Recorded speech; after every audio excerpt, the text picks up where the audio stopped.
Hey guys, welcome back and welcome to Maine. Beautiful sunny day. We thought we'd take the time to actually show you what we've done to the camper. Before we do though, like I said, the Battleborns are gone out, Victron's gone and out. Battleborn, yeah, amazing. I don't know if you followed it at all, but they've actually started a lawsuit against Will Prowse. And one of the things they cite in their lawsuit is that he used improper current or too much current to actually test the battery that he bought brand new with his own money. Um, Interestingly enough, he's got a friend on YouTube as well who I'm not sure if he's an attorney or not. It doesn't matter. They have found that the data sheet that Will Prowse was using was changed to a new data sheet the day before the lawsuit was filed, and the current was dropped from like 50 amps to 37 amps. I don't know the exact numbers. You can go watch the videos. But long and short is they actually, what I would say, falsified documents to file a lawsuit against Will Prowse when he was actually following their data sheets. So um, buyer beware is all I can say. And that's just my opinion. I mean, I don't want to be in a lawsuit with them as well, but I wouldn't use them in my enemy's house. That's all I'm going to say. So enough of that. Let's move on. What we've done. You saw the video where we got the Eneramp batteries from Current Connected. We tore them apart. We showed you what's inside. We've got them installed in the camper. So what we've got here, I don't know how well you guys can see it. It's kind of a dark hole. But we've got the Midnite Solar Little Rosie. It would be the MNLR3648M. So it's a 3600 watt at 40 degrees C inverter that has neutral to ground bond switching. So when you unplug from the shore power, it makes the neutral to ground bond for you. When you plug in, it breaks that. Does everything a mobile inverter is supposed to do. Listed for this application. That's in here. Batteries are in here. We did have to upgrade our DC to DC converters. So we were 24 volt before, and you saw we had the Orion, I think it was a 70 amp, 24 to 12. We went with a pair of 48 to 12. There's one over there and one over here in parallel. We tried one, and when the jacks were in a really hard situation leveling, it would overcurrent and shut down. So we put two in parallel. That gives us 60 amps on the 12 volt bus. We still have no 12 volt battery in this at all. All the 12 volt equipment runs off the two Victron DC to DC converters from the 48 volt batteries. And I guess I should have mentioned that Little Rosie is a 48 volt inverter and the Eneramp are 48 volt server rack batteries. So you can see everything fits in here pretty nice, right? Like batteries are tucked in here. We've got them wedged in with boards. We've got them strapped down. We have the Lynx distributor for, the all the fusing for all the equipment. So inside here is all your fusing for the Rosie, fusing for the DC to DC converters, and fusing for the charge controller.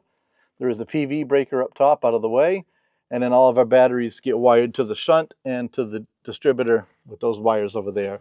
So it's kind of hard to make it look really clean. Some of these guys do amazing jobs in these spaces. I was kind of working with what I had, working with the wires I had. Guy could actually go out through the wall, put the wires behind it, but then they're back there. It doesn't really matter.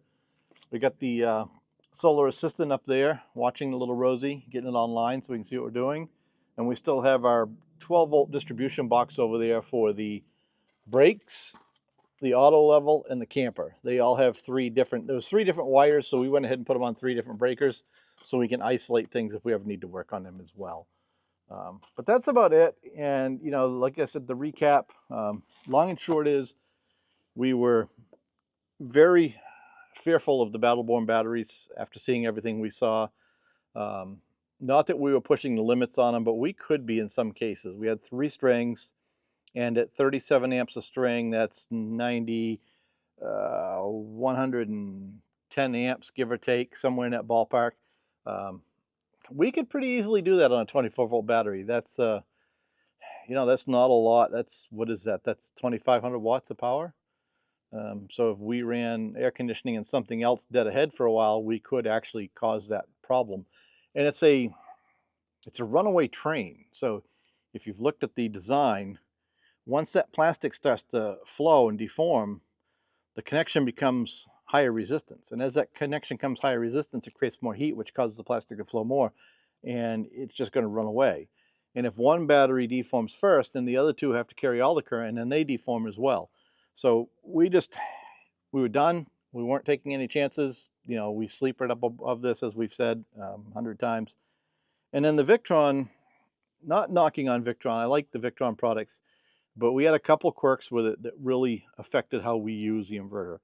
The most probably problematic one for us was the shore power limit, or breaker size, if you will. On the little Rosie, it's called breaker size. I believe on the Victron, it was called shore power. And what that would allow you to do is, like, if you were plugged into your little 3,500 watt generator, you could set that for a number that made sense to you, 25 amps, for example, maybe, whatever that number is. And that's what that would pull from the generator, and the rest would come from the battery. We found on the Victron, it wasn't dependable as far as what it did. And what I mean by that is it didn't overshoot. It never overloaded the input, but it wouldn't always fully load it. Sometimes you might set it for, say, 15 amps, and it would draw 10. You set it for 16, it would draw 10. You set it for 17, it would draw 10. You set it for 18, all of a sudden it draws 18 amps. So it was like, it was hard to maximize that input. And it may not be important in some cases, but for like us, for boondocking, when you're on the generator, you want to maximize use of that generator because you're running the air conditioner and trying to charge the batteries, like if you're at a harvest host or you're boondocking, and you want to put as much in the batteries as you can and run the air conditioner so that when you go to bed at night, you have as much in the batteries as you can. And it was that tickling line for us where, like, okay, it's running the air conditioner, but it's not really charging the batteries, and we keep bumping that number up, and all of a sudden it would tip over an edge and overload the generator and shut down.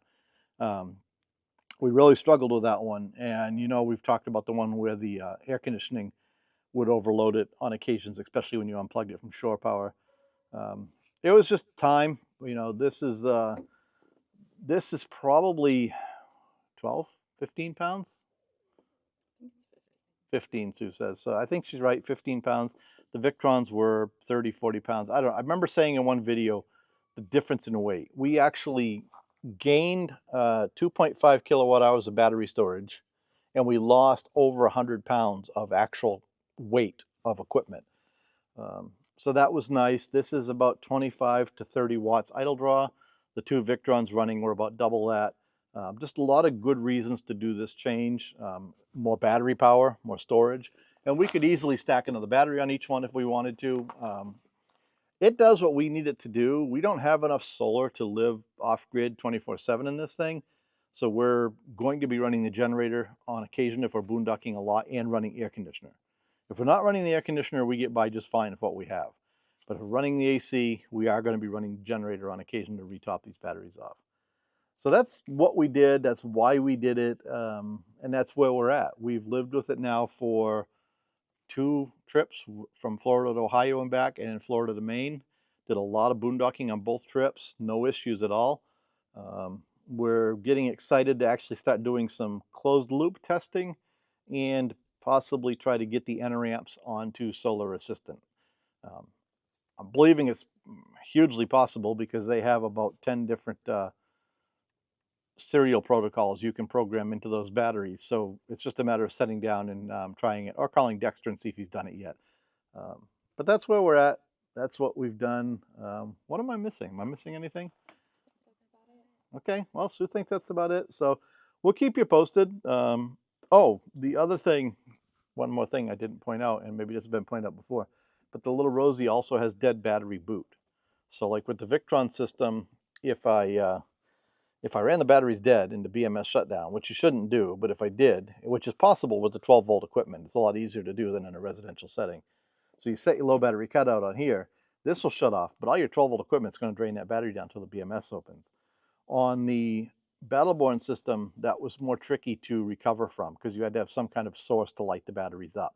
With this, I can fire up the generator, dead battery boot will kick in, it will start charging the batteries at a slow rate until they get up to like 5%, and then it'll take off and charge to max rate.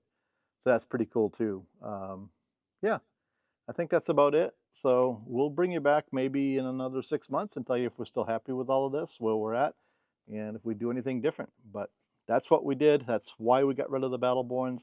And because 48-volt batteries are so common, and because we can get a pretty good deal on a little Rosie compared to other equipment, that's why we got rid of the Victrons. There was some pain points with the Victron, but we had kind of learned to live with them, except for the generator issue. That was a big one. We were actually going to get a dedicated charger to run the generator into the batteries if we kept that system. But once we started seeing the Battleborn stuff, it was just a no-brainer to rid us of everything. So thanks for watching, guys. Don't forget to like and subscribe.